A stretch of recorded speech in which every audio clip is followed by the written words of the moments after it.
여러분, 한 주간도 평안하셨습니까? 날씨가 선선해졌는데 여러분 건강 유의하시고, 그리고 하여튼간 그리스도 안에서 정말 열심히 최선을 다해 삶을 살아내시길 바랍니다.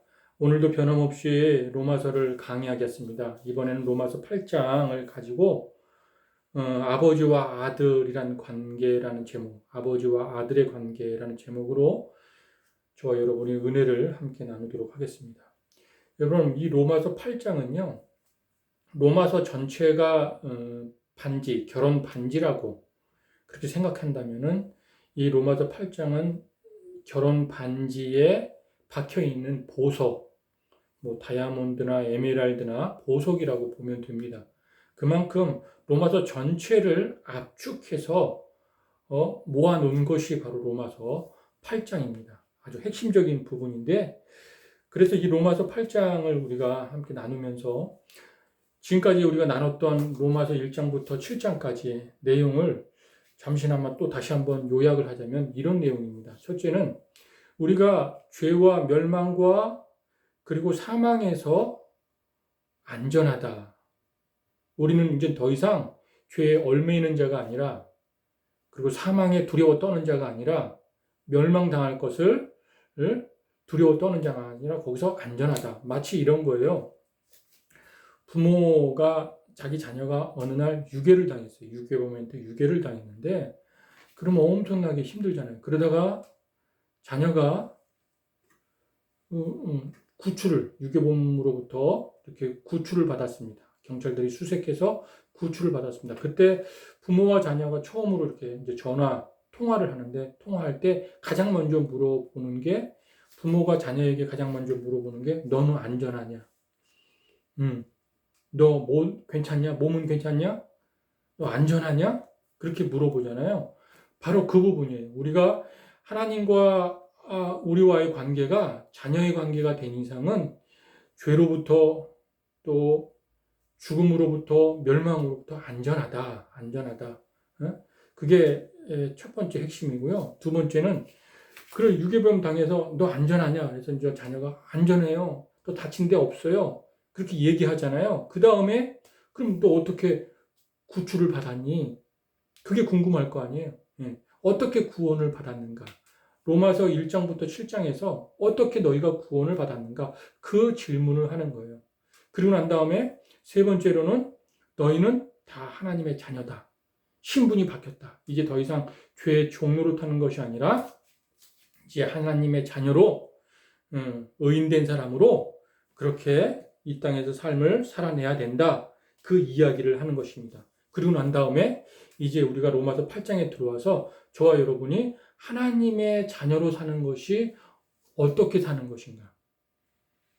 그리고 우리는 아버지와 아들의 관계는 어떤 것인가에 대한 이야기를 하는 것입니다. 자, 이 부분에 대해서 오늘 저와 여러분이 좀 심도 있게 나누기를 원합니다. 제가 사도신경하고 그리고 성경 봉독하고 기도하고 시작하겠습니다. 나는 전능하신 아버지 하나님 천지 창조주를 믿습니다. 나는 그 유일하신 아들 우리 주 예수 그리스도를 믿습니다. 그는 성령으로 잉태되어 동정녀 마리아에게서 나시고 본디오 빌라도에게 고난을 받아 십자가에 못 박혀 죽으시고 장사된 지 사흘 만에 죽은 자 가운데서 다시 살아나셨으며 하늘에 오르시어 전능하신 아버지 하나님 우편에 앉아 계시다가 거기부터 살아있는 자와 죽은 자를 심판하러 오십니다. 나는 성령을 믿으며 거룩한 공교회와 성도의 교제와 죄를 용서받는 것과 몸과 부활과 영생을 믿습니다. 아멘. 로마서 8장 1절에서 11절 말씀을 제가 봉독합니다. 그러므로 이제는 그리스도 예수 안에 있는 자에게는 결코 정죄함이 없나니 이는 그리스도 예수 안에 있는 생명의 성령의 법이 죄와 사망의 법에서 너를 해방하였습니다. 율법이 육신으로 말미암아 연약하여 할 수 없는 그것을 하나님은 하시나니 곧 죄로 말미암아 자기 아들을 죄 있는 육신의 모양으로 보내어 육신의 죄를 정하사 육신을 따르지 않고 그 영을 따라 행하는 우리에게 율법의 요구가 이루어지게 하려 하심이니라. 육신을 따르는 자는 육신의 일을, 영을 따르는 자는 영의 일을 생각하나니 육신의 생각은 사망이요 영의 생각은 생명과 평안이니라. 육신의 생각은 하나님과 원수가 되나니 이는 하나님의 법에 굴복하지 아니할 뿐 아니라 할 수도 없음이라. 육신에 있는 자들은 하나님을 기쁘시게 할 수 없느니라. 만일 너희 속에 하나님의 영이 거하시면 너희가 육신에 있지 아니하고 영에 있나니 누구든지 그리스도의 영이 없으면 그리스도의 사람이 아니니라. 또 그리스도께서 너희 안에 계시면 몸은 죄로 말미암아 죽은 것이나 영은 의로 말미암아 살아 있는 것이니라. 예수를 죽은 자 가운데서 살리신 이 영이 너희 안에 거하시면 그리스도 예수를 죽은 자 가운데서 살리신 이가 너희 안에 거하시는 그의 영으로 말미암아 너희 죽을 몸도 살리시리라. 아멘. 자, 제가 잠시 기도합니다. 하나님 한 주간도 우리를 지켜 보호하여 주셨다가 각자의 처소에서 예배를 드릴 수 있는 자유와 시간을 허락하여 주심을 감사합니다. 우리 안에 믿음을 부어주셔서 주님과의 관계, 즉 하나님을 아버지라고 부르고 또 하나님이 우리를 아들, 딸, 자녀로 삼아 주셨사오니 그 관계가 더욱더 친밀하고 깊어지기를 원합니다. 그러므로 말미암아 세상을 의지하는 것이 아니라 육체를 의지하는 것이 아니라 하나님을 의지함으로 우리의 삶이 더 가치 있고 아름답고 보배롭고 한날 한날일 귀한 삶으로 살아낼 수 있도록 은혜를 더하여 주시옵소서. 이 땅의 지식은 무엇을 먹을까, 무엇을 마실까, 무엇을 입을까 로 점철되어 있지만 우리는 하나님을 만나서 하늘을 소망하며 주님과 에녹과 같이 동행하는 삶을 살아가기를 원합니다. 그 삶을 살 때에만 사람이 사람답게, 인간이 인간답게 살 수 있음을 고백하지 않을 수 없습니다. 다시 한번 우리 자신을 돌아보고 우리와 함께 계신 하나님이 어떤 분인지를 알아가는, 그래서 하나님과 우리 사이가 어떤 관계인지를 알아가는 귀한 시간 되기를 원합니다. 사랑이 많으신 예수님의 이름으로 기도드렸습니다. 아멘. 자, 여러분, 예수를 믿는다는 것은 저와 여러분이 하나님을 아버지라고 부르고 그리고 또 하나님과 깊이 교제하면서 그렇게 하나님의 아들로서 살아가는 것입니다. 이것은 굉장한 거예요. 엄청난 사건입니다. 내가 눈에 보이지 않아도 하나님의 음성이 들리지 않아도 하나님이 항상 나와 함께 하신다는 것. 내 삶의 영역에 함께 하신다는 것. 그것은 굉장한 일입니다. 그것을 늘 기억하고 인식하고 저와 여러분이 이 땅에서 하나님과 함께 죽는 그날까지 동행하는 삶을 살기를 주님의 이름으로 축원드립니다. 그런데 우리가 예수를 믿음에도 불구하고 하나님의 자녀임에도 불구하고 우리는 죄 있는 육신을 지녔어요. 연약한 육신을 가졌어요. 그래서 이 세상에 선과 악이 있는, 그리고 내 안에 선과 악이 함께 있는 그런 가운데 살아가기 때문에 우리 안에는 늘 예수를 믿으면서도 주님을 따라가야지, 마음은 내 영혼은 주님을 따라야지, 주님의 말씀에 순종해야지, 주님이 말씀한 대로 선하게 살아야지, 그리고 정말 기도의 삶을 살아야지, 그런 마음을 갖는데도 또 한편에서는 이 죄 있는 육신 때문에 그리고 연약한 육신 때문에 그렇게 할 수 없는, 그렇게 되지 않는 그런 갈등과 번뇌와 고뇌가 우리 안에 끊임없이 있습니다. 제가 전에 말씀드렸잖아요. 지난주에 7장에서 사도 바울은 이것을 너무 고민하고 갈등해서 오호라 나는 곤고한 사람이로다. 이 사망의 몸에서 누가 나를 건져내랴. 그렇게 탄식하는 고백을 했어요. 곤고하다는 걸 제가 말씀드렸잖아요. 곤고하다는 게 뭐였습니까? 이불 빨래를 하고 그 빨래를 두 사람이 양쪽 끝에 잡아가지고 뒤트는 거예요. 이불에 물 들어있는 물을 짜내는 거예요. 계속 뒤틀으면 물이 다 짜져요. 즉 우리 안에는 성령의 법이 있어요. 성령님을 모시는 성전이에요.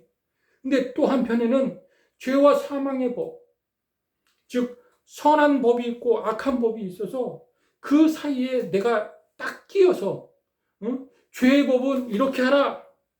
근데 악의 법은 싫다. 이거 사이에 그냥 막 이불을 짜듯이 쥐어짜는 그게 고뇌와 번뇌와 치열한 영적 싸움입니다. 그 싸움을 계속적으로 해나가는 거예요. 해나가는. 그게 사실 그리스도인의 삶이에요. 쉽게 되지가 않거든요. 과거의 육신의 습관, 또 육신의 생각, 또 육신의 삶, 그렇게 살아왔기 때문에, 죄의 종로를 타면 살아왔기 때문에, 그걸 하나하나 끊어가기 위해서 얼마나 그 싸움이 필요한지 모릅니다. 그래서 끊이지 않고 갈등과 번뇌가 있는 거예요. 그런데 또 한편에서는 우리 안에 성령께서 너는 하나님의 자녀야. 너는 구원받았어. 너는 정말 신분이 바뀌었어. 그리고 너는 의인이야. 하나님이 널 인쳤어. 이런 마음 때문에 끊임없이 싸웁니다. 그러면서 하나님과 아들의 관계를 우리 성령께서 성령의 도우심으로 맺어주는데, 자, 그러면은 이런 질문을 해볼 필요 있어요. 왜 하나님이 우리를 아들로 삼으셨을까? 왜 우리를 자녀로 삼으셨을까? 그 목적과 이유가 무엇인가? 그것을 오늘 8장 본문에는 이렇게 이야기하고 있습니다. 어디를 읽냐면요. 4절과 5절을 한번 읽어보세요. 4절과 5절. 육신을 따르지 않고 그 영을 따라 행하는 우리에게 율법의 요구가 이루어지게 하려 하심이니라. 육신을 따르는 자는 육신의 일을, 영을 따르는 자는 영의 일을 생각하나니. 자, 여기 생각한다라는 굉장히 중요한 단어가 나오는데, 우리는 육신의 생각과 그리고 영의 생각 사이에 끼어 있다는 말이에요.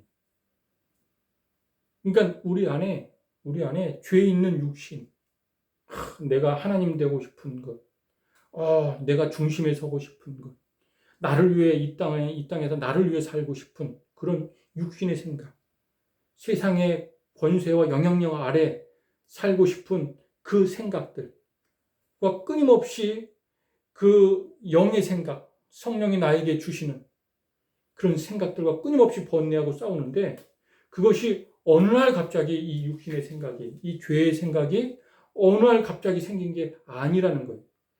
이 죄가 어느 날 갑자기 생긴 게 아니라는 거예요. 이미 내가 태어날 때부터 죄의 근거와 내용을 가지고 태어났다는 거예요.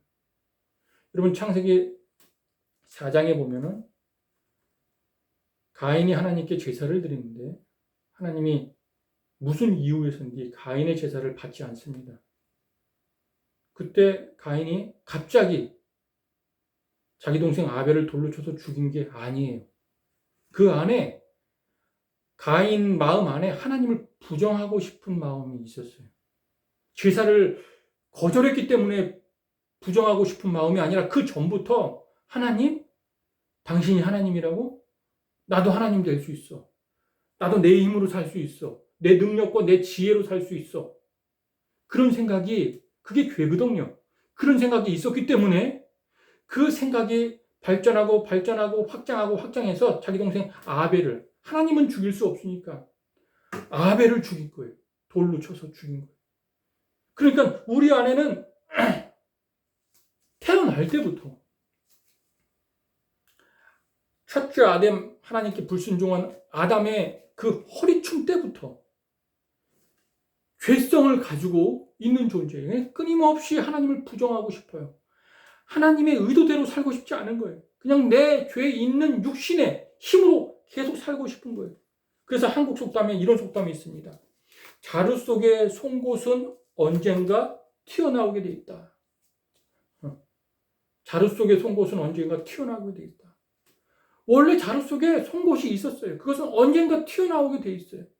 여러분, 운전할 때 갑자기 끼어드는 사람이 있어요. 슈월에서 끼어드는 사람. 아무리 성품이 좋고 인격이 된 사람도 그런 사람 보면 화가 나요. 왜? 사고 날 뻔했으니까 앞에 그냥 바로 끼어드는데 그냥 접촉사고 날 뻔했어요. 그럼 위험에 처할 뻔했으니까는 화가 날 수밖에 없어요. 욕이 튀어나오고 안 좋은 말이 막 튀어나와요. 저렇게 운전을 해. 근데 그게 갑자기 튀어나온 거라고 생각하면 안 돼요. 그 안에 자기 안에 욕이 안 좋은 것들이 부글부글 끓어올랐다가 갑자기 차선 추월하는데 그때 튀어나온 거예요. 가인이 아벨을 죽인 것, 가인이 아벨을 죽였기 때문에 죄인이 아니라 아벨을 죽이기 전부터 죄가 끓어올라서 어떤 사건에 의해서 가인을 죽인, 그래서 죄인인 것입니다. 그래서 하나님께서 이스라엘 백성들에게 죄가 꿈틀거리는 아말렉을 완전히 다 진멸하라. 이게 하나님의 천명입니다. 천명. 이걸 진멸할 수 있는 방법은 다른 방법 없습니다. 내 안에 성령의 법과 사망의 법, 죄와 사망의 법이 치열하게 싸우는데 성령의 법을 통해서 자꾸 하나님의 말씀을 내 안에 집어넣는 거예요. 늘 기도를 통해서 성령 충만하게 하는 거예요. 그래서 성령의 법을 통해서, 성령의 도우심을 통해서, 성령의 위로와 성령의 깨닫게 하심과 성령의 가르치심과 성령의 능력을 통해서 내 안에 육신을 쫓으려고 하는 육신의 생각들을 차단하고 잘라내고 물리치고 싸워서 이겨내야 하는 것입니다. 그래서 7절에 뭐라고 얘기하냐. 7절. 육신의 생각은 하나님과 원수가 되나니 이는 하나님의 법에 굴복하지 아니할 뿐 아니라 할 수도 없음이니라. 자, 육신의 생각, 이 죄에 있는 육신은요, 하나님과 원수의 자리에 있어요. 원수가 됐어요. 그래서 하나님이 그렇게 명령하시고 말씀하시고 그렇게 사랑을 베푸시는데도 굴복하지 않는다는, 할 수도 없다는 거예요. 할 수도 없다는 거예요. 여러분, 우리는요, 독립적인 존재가 아닙니다. 항상 하나님의 지배를 받느냐, 세상의 지배를 받느냐, 육신의 지배를 받느냐, 성령의 지배를 받느냐, 이 둘 중에 하나예요. 우리의 영혼은요, 독립적으로 존재할 수가 없어요. 내 육신을 주인으로 삼느냐, 아니면 성령을 또 그리스도를 나의 주인으로 삼느냐, 이 둘 중에 하나, 중간지대는 없어요. 예, 성령의 지배를 받는 것, 성령의 사람이 되는 것, 말씀의 사람이 되는 것, 그것이 바로 신앙이니. 그래서 갈라디아서 2장 20절에 이렇게 말합니다. 이제는 내가 사는 것이 아니요 내 안에 나를 위하여 자기 목숨을 내어주신 그리스도께서 사는 것이니라. 이게 바로 신앙이에요. 신앙인은 그래서 그리스도의 지배를 받고 그리스도의 통치를 받고 살아가는 사람이 바로 신앙인이에요. 8절 9절에 그래서 이렇게 말합니다. 육신에 있는 자들은 하나님을 기쁘시게 할 수 없느니라. 만일 너희 속에 하나님의 영이 거하시면 너희가 육신에 있지 아니하고 영에 있나니 누구든지 그리스도의 영이 없으면 그리스도의 사람이 아니니라. 자, 이 말이 무슨 말이냐? 우리 속에 내가 내 마음문을 하나님을 향해서 열 때 그리스도 영이 내 안에 들어오셨다는 거예요. 이건 굉장히 신비한 사건입니다.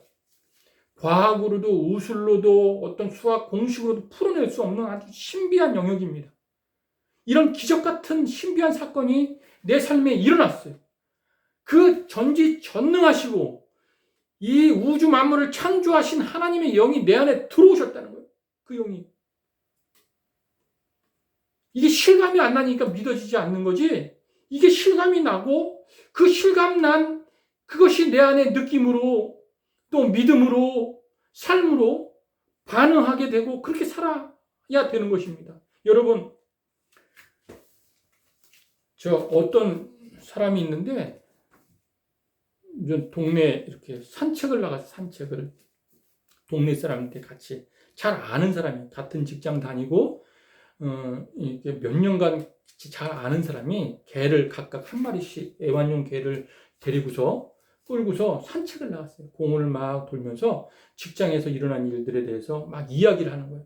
막 이야기를 하는데 지네들도 막 코를 막 맞대고서 킁킁대면서 지네들 세계 속에서도 막 그렇게 신호를 보내고 그렇게 이야기를 하는 것 같아요. 개들도. 그런데 여러분 보세요. 개들이 자기 주인들이 서로 만나서 이야기하는 내용을 개들이 알까요? 모를까요? 그리고 알 수 있는 방법은 무엇일까요? 그건 뭐냐? 그 주인의 영, 사람의 영이 개 속으로 들어가면은 그들이 주인이 지금 주인끼리 만나서 무슨 얘기를 하고 있구나 라는 걸 알 거예요. 이건 솔직히 말 같지도 않는 소리죠. 그럴 수도 없고. 응? 근데 말 같지도 않는 그 사건이 우리에게 일어났다니까. 우리에게. 정말 있을 수 없는 그런 사건이 우리에게 일어났어요. 창조주 하나님의 신이 우리 속에 들어왔다니까. 그래서 내가 하나님에 대해서 이야기를 하는 거예요. 예수님에 대해서 이야기를 하는 거예요. 여러분, 사람의 영이 개 몸속으로 들어가는 거는 피조물의 영이 피조물로 들어가기 때문에 그것도 있을 수 없는 일이고 말 같지도 않는 일이에요. 근데 그거와 비교도 할 수 없는 창조주이신 하나님의 영이 피조물인 인간, 티끌만한 진짜 구덩이만도 못한 우리 몸속으로 하나님이 영이 들어오셨어요. 들어오셔서 이렇게 말하는 거예요. 그리스도 영이 없으면 그리스도의 사람이 아니니라. 응? 너희들이 그리스도의 영이 너희 안에 있기 때문에 그리스도의 사람으로 살아가는 것이다. 이렇게 이야기를 하는 거예요. 이건 엄청난 이야기입니다. 엄청난. 개들이 사람의 세계, 사람의 언어를 어떻게 알겠어요? 모르죠? 그러나 사람의 영이 개들 속에 들어오면은 알 수 있어요. 근데 이건 말 같지도 않은 소리인데, 이 말 같지도 않는 이야기가 비교도 안 될 만큼 하나님의 영이 우리 속에 들어왔다. 이 엄청난 사건이 벌어진 거예요. 그래서 사람의 지혜가 가르친 말로가 아니라 오직 성령께서 가르치신 것으로 하니 영적인 일은 영적으로 분별하느니라. 오늘 본문 그렇게 이야기해요. 영적인 일은 영적인 것으로 분별한다.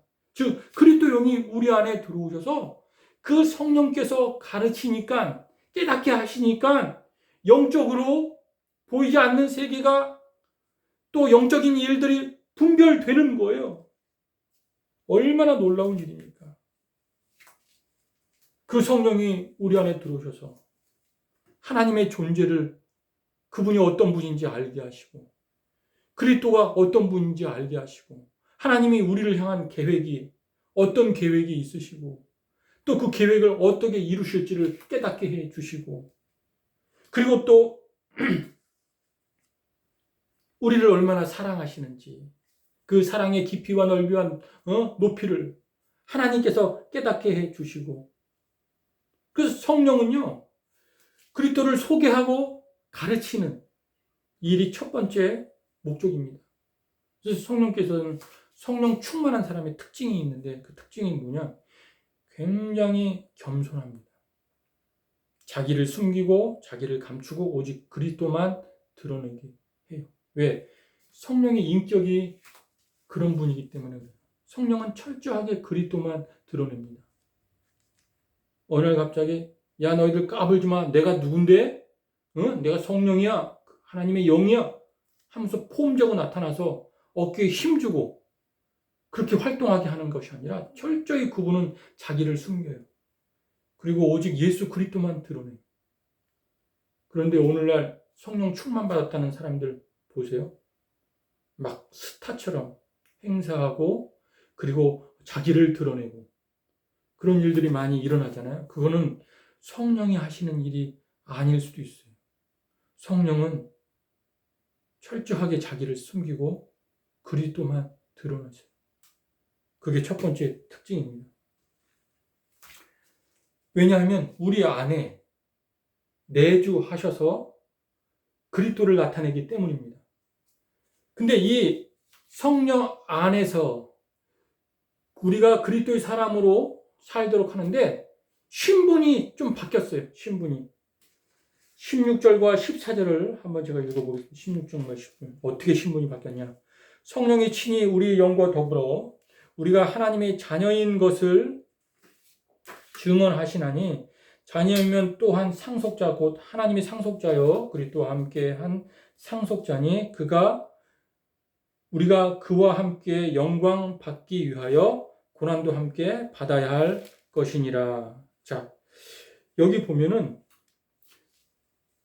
너는 그리스도의 영이 없으면 그리스도의 사람이 아니라라고 사람을 이야기하다가 갑자기 이 본문에서는 뭐라고 이야기하냐면은 이렇게 이야기합니다. 하나님의 영으로 인도함을 받는 사람은 곧 하나님의 아들이니라. 이렇게 얘기해요. 그러니까 사람에서 아들로 바뀌어요. 변화가 일어나요. 사람에서 아들로. 우리가 그리스도의 사람으로 사는데 그리스도의 사람이 이제 하나님을 아버지라고 부르고 그 아버지는 우리를 아들로 여기면서 그렇게 아주 친밀하게 살도록 거기까지 나아가야 됩니다. 이게 너무너무 중요합니다. 여러분, 여자들은 이제 불만을 할 거예요. 왜 아들이냐? 그럼 딸은 아니냐? 딸은 그럼 자녀가 아니냐? 아니요. 아들 속에 딸들도 다 포함됐어요. 그러니까 아들이란 이 표현은요, 어떤 대표성을 가진 표현인데, 그 안에 딸들도 표현하고 아이들도 그리스도의 모든 사람을 다 표현했어요. 그 안에다 딱 묶어놓은 거예요. 아들. 왜? 그 아들만이 하나님의 아버지의 모든 것을 상속받을 수 있기 때문에, 상속자가 되기 있기 때문에. 그러니까 아들이라는 표현은 남자 여자 성차별을 일으키려고 한 표현이 아니라 뭐 자녀라는 표현도, 하나님의 자녀라는 표현도 가능한데 그 중성적인 표현보다는 아들이라는 표현을 쓰면서 그 아들이라는 표현을 쓰는 이유가 뭐냐? 하나님의 모든 것을 상속할 수 있고 상속자로서 그렇게 삼게 하기 위해 모든 그리스도인들을. 그래서 아들이라는 표현을 쓴 것입니다. 이것은 굉장히 우리가 깊이 좀 상고해 볼 만한 내용인데, 그 당시 로마에는요, 이 양자법이 굉장히 중요했습니다. 왜냐하면 로마가 점점 강성해지고 그 땅덩어리가 확장되면서 팽창되면서 케사르라는 로마 황제 밑에 장군들이 많이 있었는데 이 장군들의 꿈이 뭐냐? 자기들이 아들들을 많이 낳으면 그 아들들을 나의 대를 이어가지고 로마의 그 귀족과 장군으로서 아주 용맹한 군사로 키우겠다. 이런 포부와 자부심을 가지고 있었어요. 근데 아들들을 쭉 보니까 이 아들들이 다 태어나면서 용맹한 게 아니라 부실한 아들들도 있어. 현찮은 아들도 있어. 약하고 아주 머리 잘 굴리고 그리고 거짓말 잘하고 이런 아들들도 있어. 그런 아들들을 어떻게 대를 잇겠어요? 장군으로 키우겠어요? 그래서 이 장군이 고민하다가 아들들이 부실하면은 자기 종들 중에 충성자라고 인물이 출중하고 그리고 머리가 좋고 그리고 참 지혜롭고 능력이 있는 그 종들을 양자로 삼아요. 양자로 삼아가지고 따로 가정교사를 들여서 교육, 역사, 정치, 경제, 문화를 아주 철저하게 가르쳐요. 가르쳐서 그 양자를 자기 대를 잇게 만들어요. 다음에 우리 집안의 장군이 되도록 그렇게 만드는 거예요. 근데 거기서 중요한 역할이 누구냐? 가정교사. 그것을 어디죠? 다른 성경, 로마서 말고 다른 성경에는 로마서도 나와 있죠. 몽학선생. 사도 바울이 몽학선생이라고 표현하는데 바로 그 몽학선생, 즉 다시 말해 가정교사 역할을 하는 게 우리 그리스도인들에게는 성령님이에요. 성령님이 우리 안에 오셔서 우리를 정말 가르치고 깨닫게 하시고 또 인생을 살아가면서 중요한 결정을 할 때 제대로 결정하게 하고 그리고 우리의 인격을 변화시키고 그리고 또 영적 싸움을 치열하게 싸움할 때 그 싸움을 이기게 강하고 담대하게 만들고 하는 게 그 성령님이에요. 그래서 성령님이 우리를 그리스도인답게 하나님의 아들답게 그렇게 우리를 오랜 시간을 걸쳐서 만들어내시는 거예요. 그 역할, 가정교사 역할을 성령님이 하시는 거예요. 그 얘기를 오늘 하는 거예요. 그래서 15절에 보면 이렇게 이야기합니다. 15절에 보면 너희는 다시 무서워하는 종의 영을 받지 아니하고 양자의 영을 받았으므로 우리가 아빠 아버지라고 부르짖느니라.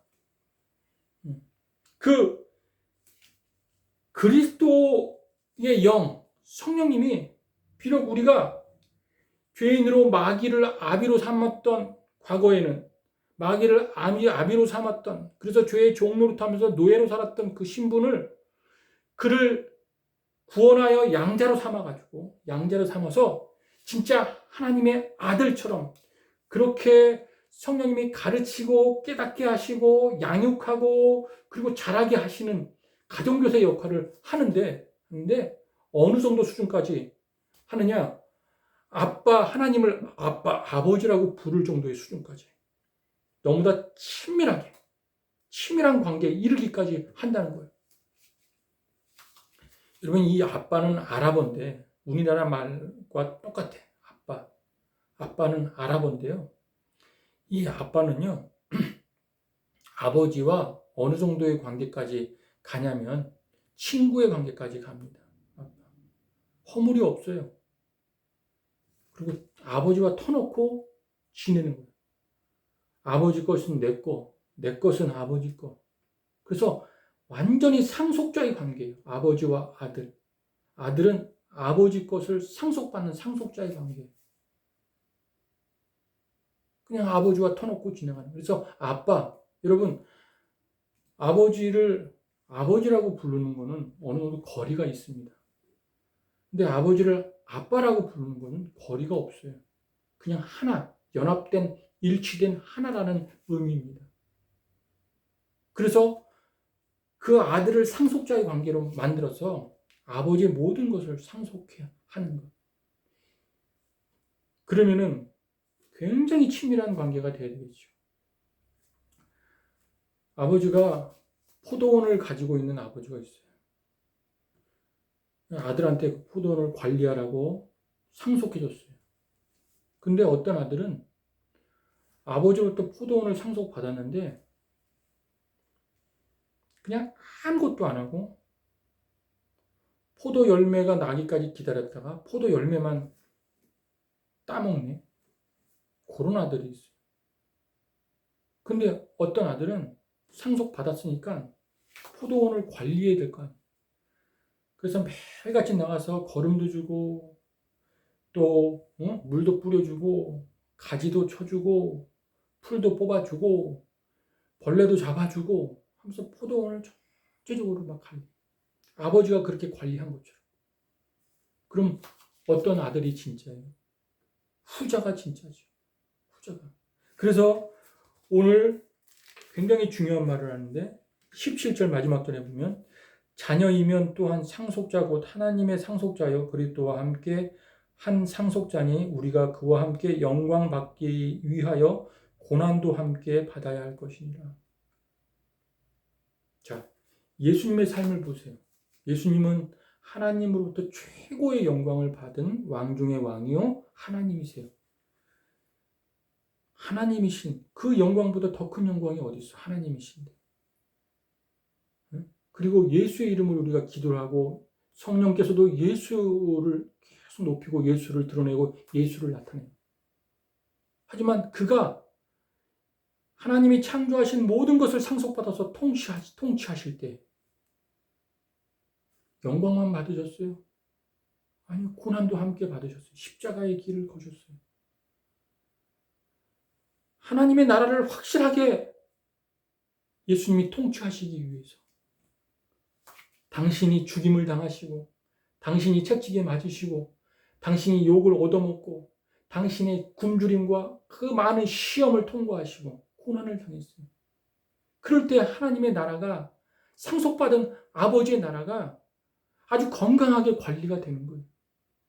그래서 포도 열매만 탁탁 따먹는 아들이 아니라 포도밭에 거름도 주고 가지도 치고 풀도 베고 병충해도 잡고 하면서 열심히 고난도 함께 받는 그런 저와 여러분이 되기를 원합니다. 그래야 그곳에 하나님의 온전하신 통치가 이루어지는 하나님의 나라가 되는 거예요. 저와 여러분의 삶의 영역이 그리고 우리 가운데 하나님의 그 나라가 우리 마음 속에 하나님의 나라가 이루어지기 위해서 외부로부터 오는 여러 가지 공격과 내가 원치 않는 이런 힘든 환경 그리고 또 내 마음속에 수많은 갈등과 고뇌 번민이 있으면서도 그 성령 가정교사인 그 성령의 도우심을 받아서 내 안과 밖이 다 하나님의 나라가 되기를 간절히 소망하고 기도합니다. 잠시 기도합니다. 하나님, 우리가 하나님을 아버지라고 부르며 아빠라고 부르며 하나님이 우리를 자녀 삼아 주셨사오니 하나님의 모든 것을 상속받은 저희들 이 땅에서 그 하나님의 나라를 성령의 도우심으로 잘 관리하고 우리 안팎이 내가 있는 자리가 하나님의 나라가 되기를 간절히 원하오니 영광과 고난을 함께 받으면서 거기서 한편으로는 자유를 한편으로는 번뇌와 고민이 있지만 싸움에서 승리를 날마다 경험하며 살아가는 저희들 되게 도와 주시옵소서. 사랑이 많으신 예수님의 이름으로 기도드렸습니다. 아멘. 한 주간도 승리하십시오.